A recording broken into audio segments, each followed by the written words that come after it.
This week on BuzzFeed Unsolved, we discussed the bizarre collar bomb incident. Though some of the culprits in this one have seemingly been identified, the details in this one remain murky. We sort of toil in murk, don't we? I would say so. But like I said, we do know some of the main players, or at least we think we do. But then we don't, but then we do. I guess you'll have to stick around to find out. Okay, I'm in. On August 28th, 2003, a phone call is made during lunchtime rush to Mamma Mia's Pizza, located at 5154 Peach Street. Tony Ditmo, the owner of Mamma Mia's, takes an order for 2 large sausage and pepperoni pizzas. Tony cannot understand the customer telling him the address, so he hands the phone over to his employee, Brian Wells. Wells is about 5 feet 3 inches, age 46, and balding on top. Wells takes down the address, 8631 Peach Street, and heads out south on Peach Street for what seems to be an ordinary delivery.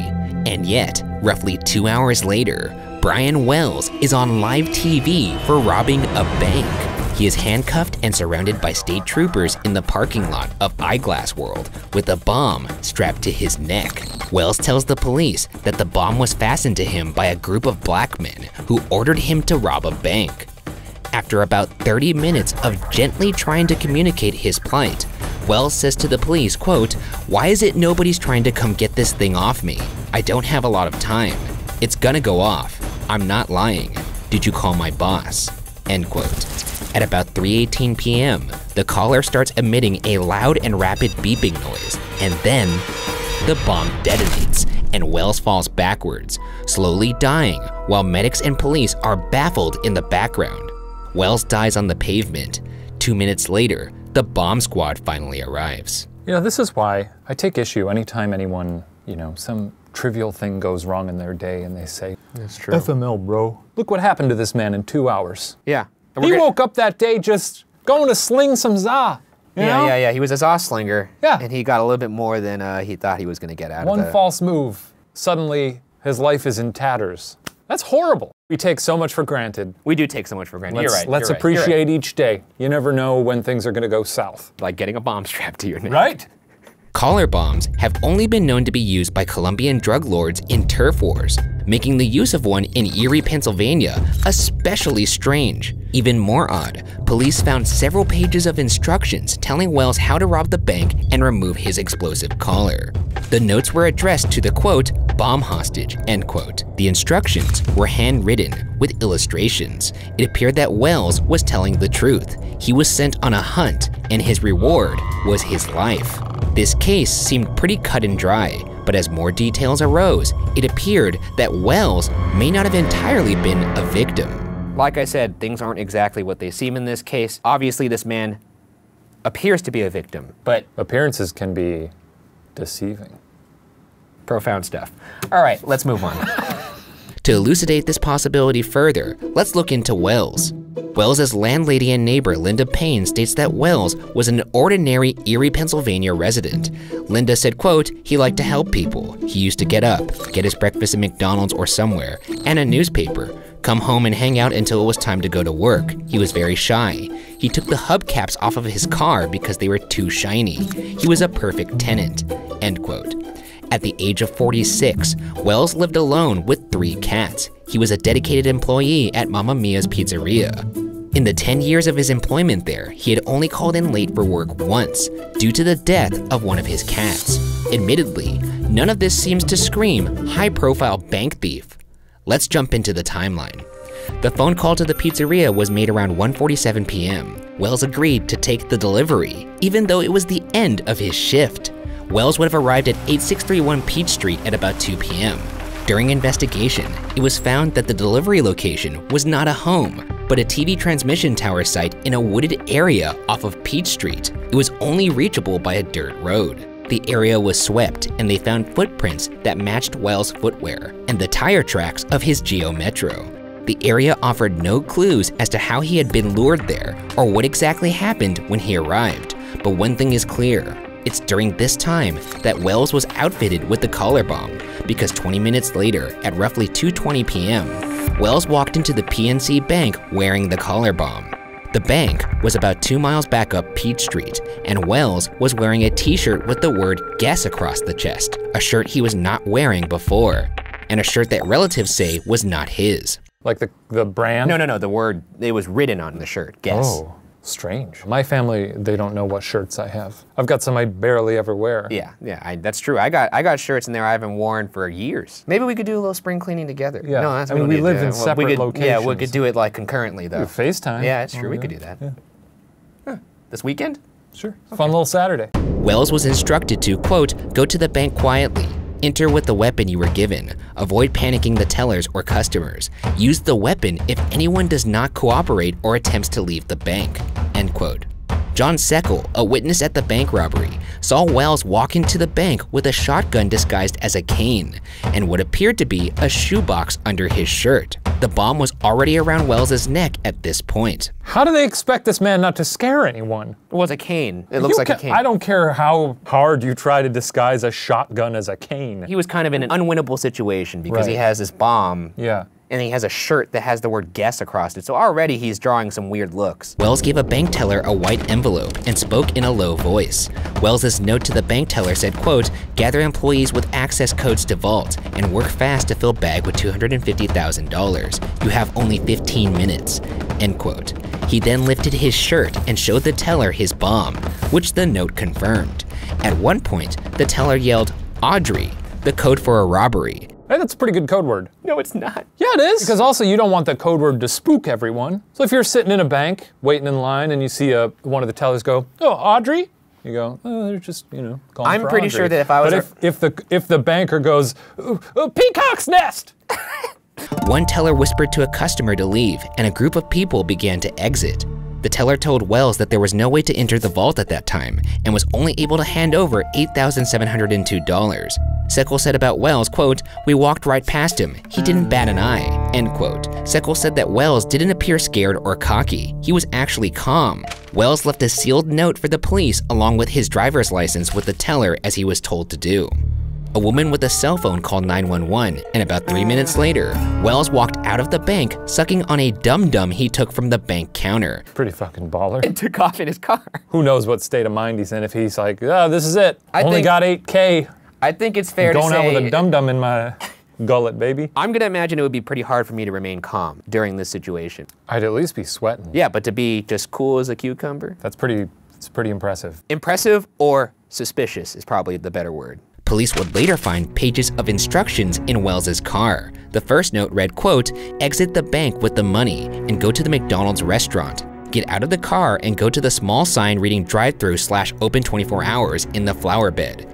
By the sign, there is a rock with a note taped to the bottom. It has your next instructions, end quote. If you want someone to go to an inconspicuous location, don't go to a McDonald's flower bed. That's true. You loiter around a drive-thru, people start yelling at you.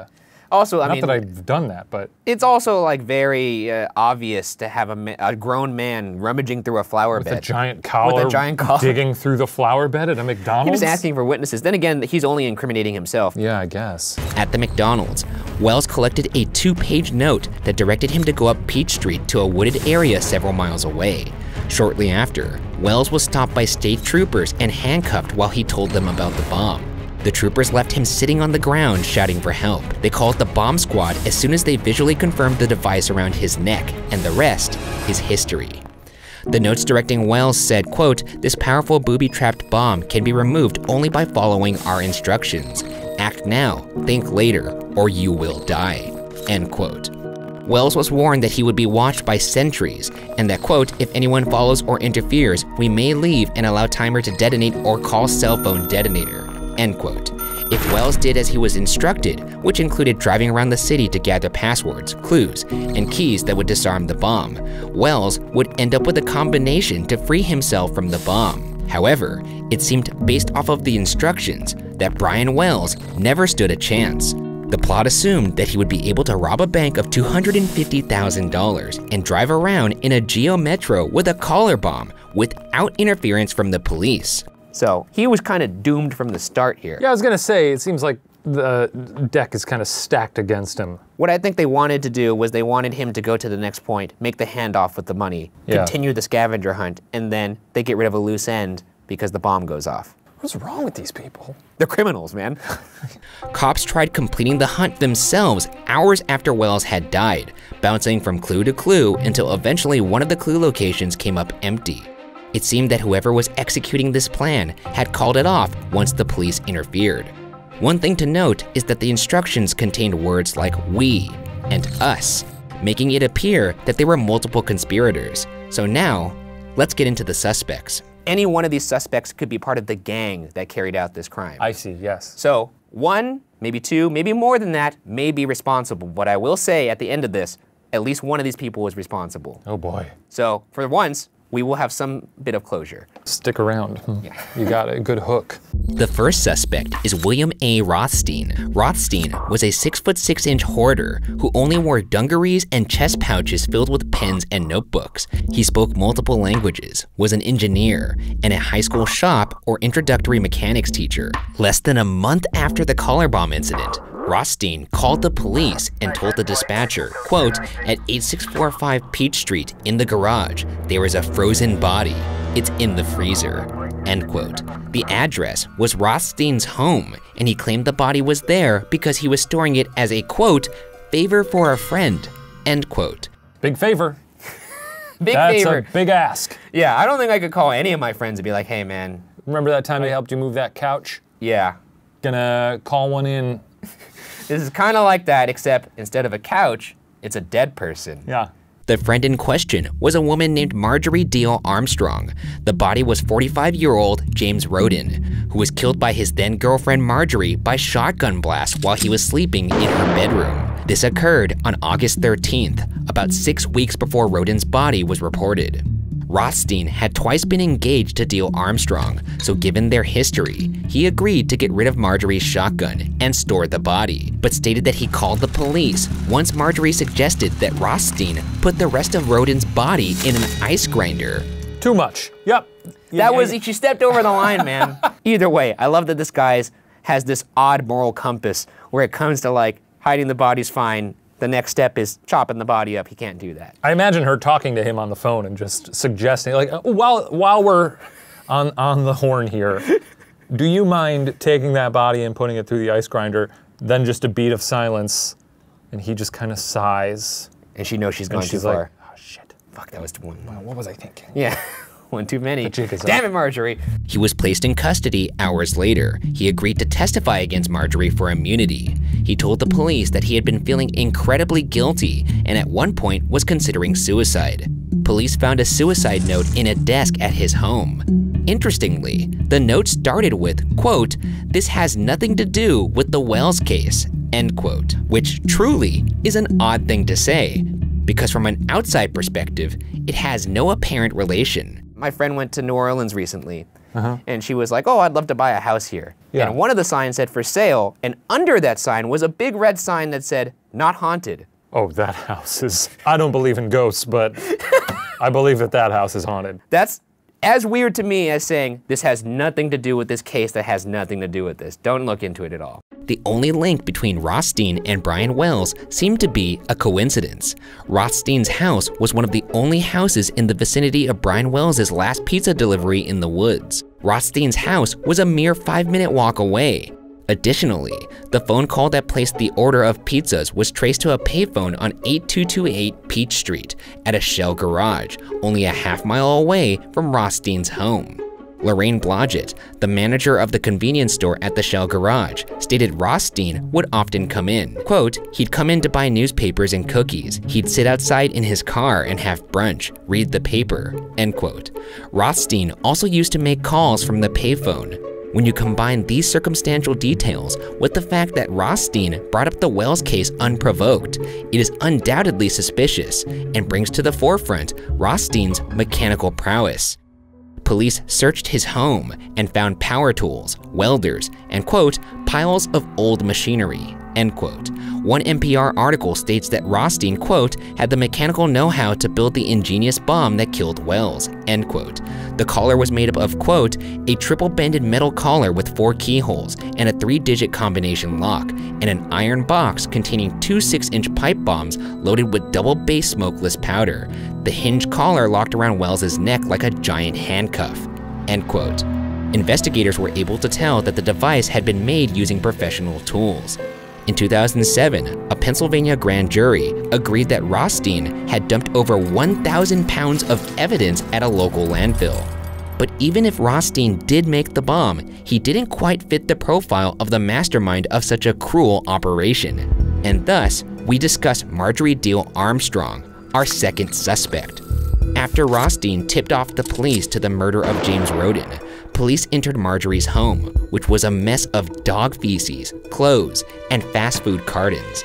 The police had to wear toxic hazard suits. I hate all of this story, Ryan. The filth here is making my skin crawl. This is the woman who had him store a body for her murdered boyfriend. She must have been real pretty. Or devious. I mean, why are you 2 times proposing to a woman whose house is full of dog shit? Maybe she just had a hook on him, you know? You just can't let go. Every time he'd go out for a walk and smell a little dog shit, he'd be like, ah, Marjorie.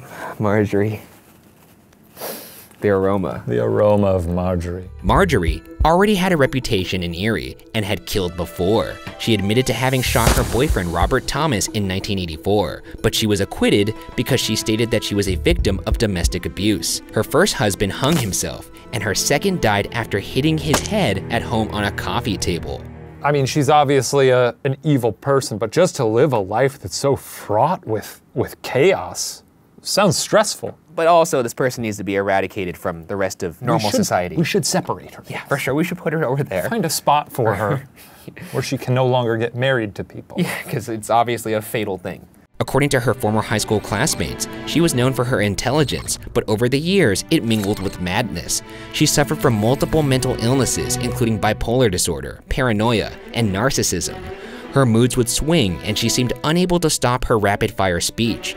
The local DA, Brad Falk, who had also attended school with Marjorie, described Marjorie as, quote, one of those folks that thinks she's smarter and slicker and brighter than everybody else, and that at the end of the day, she believes she'll win, or she'll prevail on anything that she does. It's the way she's been for 40 years, end quote.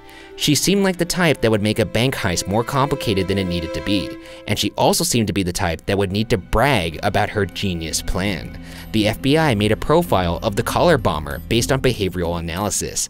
The collar bomber was profiled as a hoarder, comfortable with shop machines and power tools. The collar bomber also had access to work with these tools alone, and took pride in their creations with dual purposes, a collar and a bomb, and a cane and a shotgun. They had a violent past and a superiority complex. This profile fit the combination of Rothstein and Diehl Armstrong. She had a complex, a violent past, and he had shop skills. Though we aren't done with Diehl Armstrong, I'll now introduce our third suspect, a man named Kenneth Barnes. A witness came forward in 2005 that said Kenneth Barnes was involved. He was a former TV repairman turned crack dealer.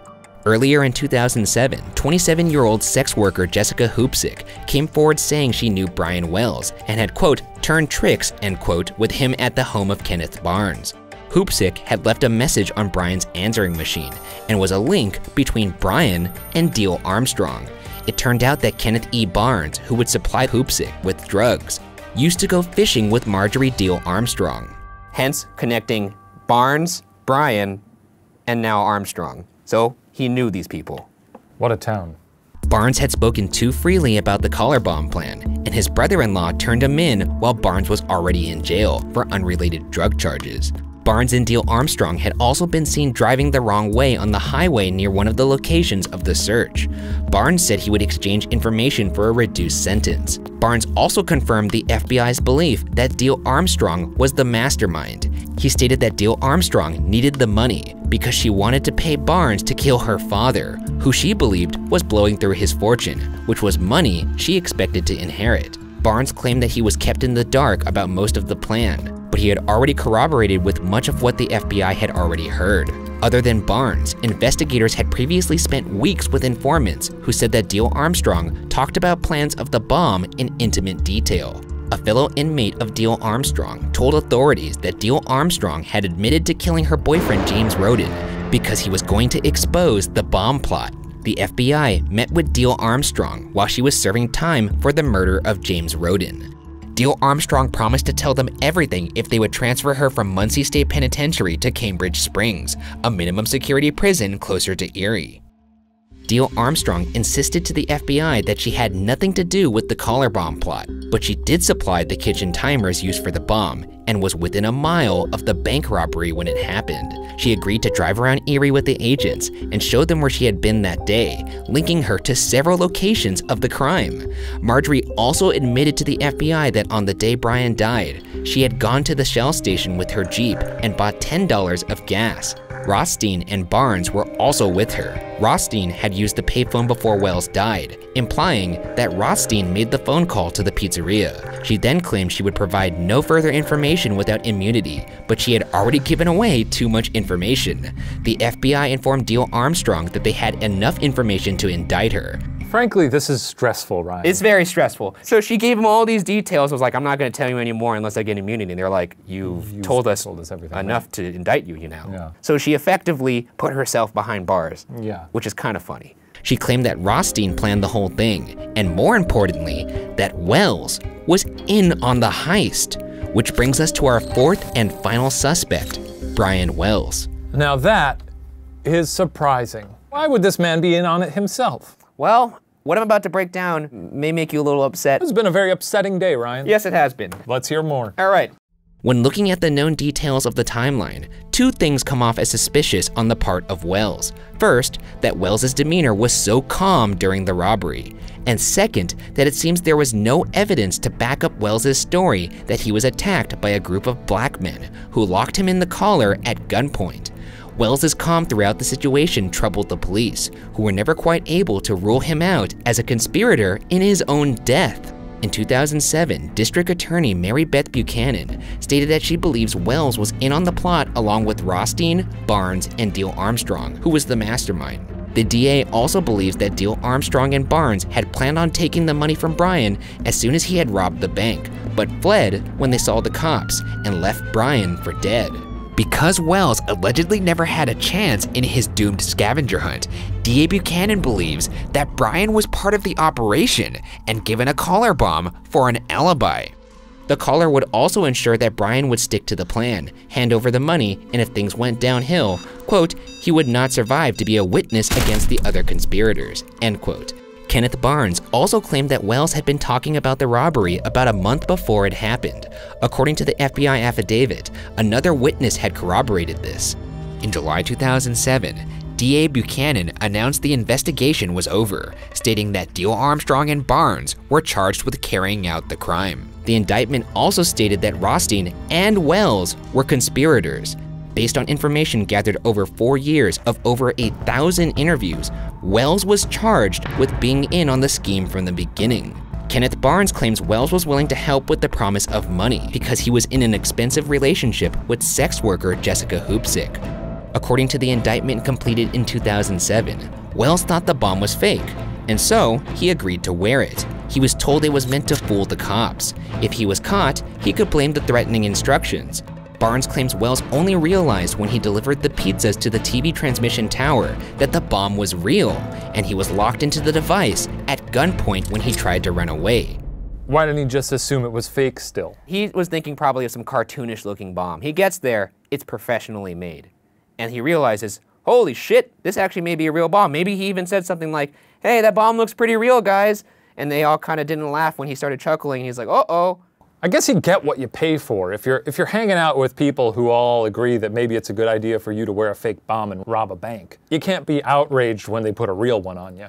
District Attorney Buchanan said that over time, Wells had changed from a co-conspirator to an unwilling participant. Wells was double-crossed. To make things more confusing, a week later, the FBI concluded that the whole plot was a hoax. They believed that the bomb would have gone off if anyone had tried to remove it, and Wells would have died no matter what. Jim Fisher, a retired FBI agent, believes that Wells's death was part of the plan. Quote, it was a first-degree murder. This was an intentional premeditated homicide. Moreover, it was extremely cruel in the way the crime was executed, end quote.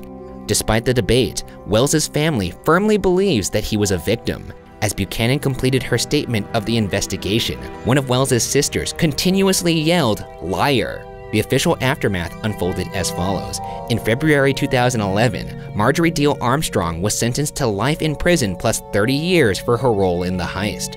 Diehl Armstrong claimed on her first day on the stand that she never knew Brian Wells and had never heard of him until he was on the news.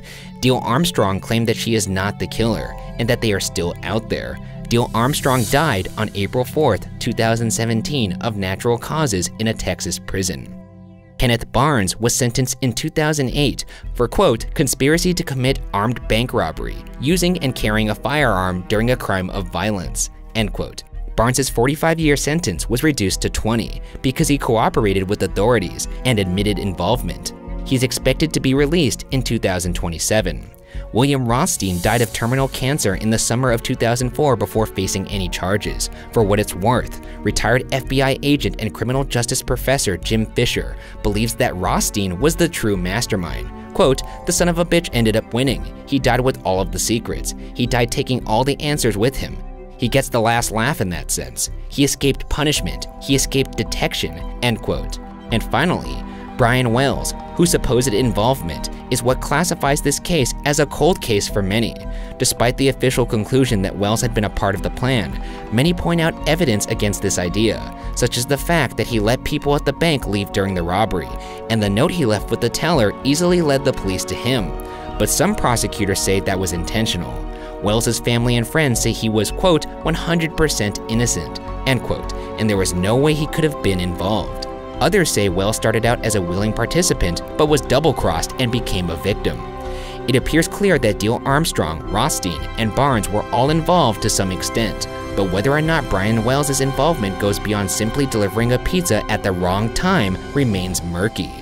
Although the official ruling is that Wells was in fact a participant in at least the heist, there are many who still classify his role in this heist as unsolved.